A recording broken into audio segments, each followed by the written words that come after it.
The Hitler Youth and Bund Deutscher Mädel, or the League of German Girls, were two distinctly separate groups separated by gender and created by the Nazi Party. As the children grew older, their activities began to align with the Nazis' ideal gender roles and responsibilities. While both groups began with camping trips, sports, and games, as the children got older, their activities changed. Older members of the Hitler Youth entered into paramilitary ranks to prepare them for military service once they turned 18. They also went out on patrols around the cities to look for potential threats to the regime. Similarly, in BDM, girls learned about the responsibilities as wives and mothers, such as sewing and cooking. Additionally, among the girls, singing was hailed as an activity that promoted teamwork and helped the war effort by singing patriotic songs designed to inspire injured troops and raise their morale. The Nazis' main goal in creating the groups was to indoctrinate children with Nazi ideology from a young age.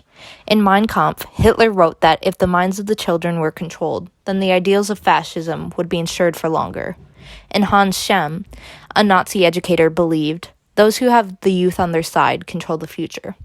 For this reason, Nazi ideals were taught in school, and participation in the Hitlerjugend and BDM became compulsory for all children of age 10 and up, unless there was evidence of Jewish ancestry or they were not in good health. Armin Lehmann, a former member of the Hitler Youth, spoke directly about his experience with this indoctrination. My problem as a boy was that I never asked questions. I think it was a mixture of things in school and at Hitler Youth. The indoctrination was that we have to more or less clean things up from a racial standpoint, that Germany was for the Germans and Germans needed more living space. I never looked for an explanation.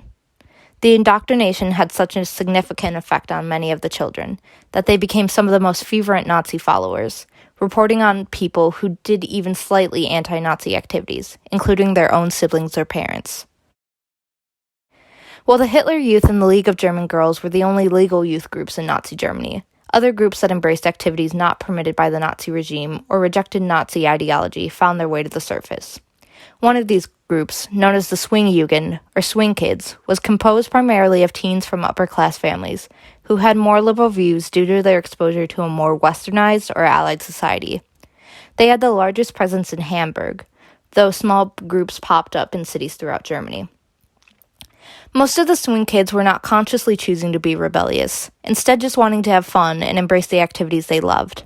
Despite that, they frequently were at odds with the Nazi goal of Volksgemeinschaft. They were a co-ed group and dressed in ways not approved by the Nazi regime. Boys often had long hair that reached their collars, wore Western clothing, and imitated British people by carrying umbrellas. The girls wore their long hair wavy, wore makeup, and painted their fingernails. They met at clubs to listen and dance to music deemed improper by the Nazi regime, including jazz music and works by Jewish composers. The Nazis suppressed the presence of what they called degenerate jungle music, outlawing it on approved radio stations and criminalizing listening to other stations. Therefore, while swing dancing was never singled out as an illegal activity, it was looked down upon by the Nazis, who saw it as a violation of their attempts at Volksgemeinschaft. Additionally, there was no formal leadership, which made it hard for the Nazis to suppress the Swingjugend. Ultimately, the Swing Kids became an outlet for teenage rebellion from authority rather than a political opposition group. Another illegal youth organization in Nazi Germany were the Edelweiss Pirates. The Edelweiss Pirates, named after a hardy mountain flower native to Austria, resisted Nazi indoctrination. The pirates were not one cohesive group, but several smaller groups, some of only about 10 people. In Essen, for example, the local group of Edelweiss Pirates went by the Traveling Dudes, or Farvenstense, while the Kittelbach Pirates came from Oberhausen and Dusseldorf. The Navajos in Cologne had a particularly strong presence with evidence of over 3,000 pirates. While they were not necessarily one large, structured group, some Nazis reports placed their number above the state-sanctioned youth groups. Like the Swing Kids, the Edelweiss Pirates were a co-ed group and were typically aged 14 to 17, especially the boys since they were conscripted at 18. They had a particular hatred for the Hitler Youth and the League of German Girls, and frequently dropped out of school early in hopes of avoiding compulsory participation in these groups. To resist them, they dressed in ways prohibited by Nazi regulations, wearing their hair long and applying makeup. Additionally, While the members of the Nazi-sponsored groups wore standard uniforms, the Edelweiss Pirates did not have a set dress code, though they frequently wore checkered shirts and lederhosen. Some wore pins or badges such as these to identify themselves. Individual groups also had symbols such as the Navajos, who wore rainbow scarves. Many groups also created fight songs or anti-Nazi songs for their group. There's some debate about the extent of their resistance. Some historians argue that they were merely trying to have fun and avoid Nazi restrictions, instead of making a political statement, as illustrated by their hanging around on street corners and frequent camping trips, where they sang so-called degenerate music and interacted with the opposite sex. This seems to be supported by their continued troublemaking after the Allies won the war. However, they have recently become more recognized for their explicitly anti-Nazi activities, including listening to the BBC, painting anti-Nazi pro-pirate graffiti, and putting Allied propaganda leaflets in people's mailboxes. Later, they began attacking Hitler Youth patrols and storehouses for the Hitler Youth and Army. Some housed and fed escaped Jews and prisoners, and others went on Nazi hunts to find and kill Nazis.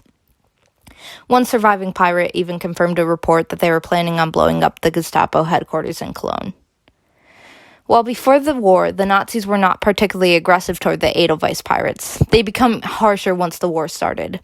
In 1941, one Hitler Youth is quoted as having said, "Every child knows who the Edelweiss pirates are. They are everywhere. They beat up the patrols.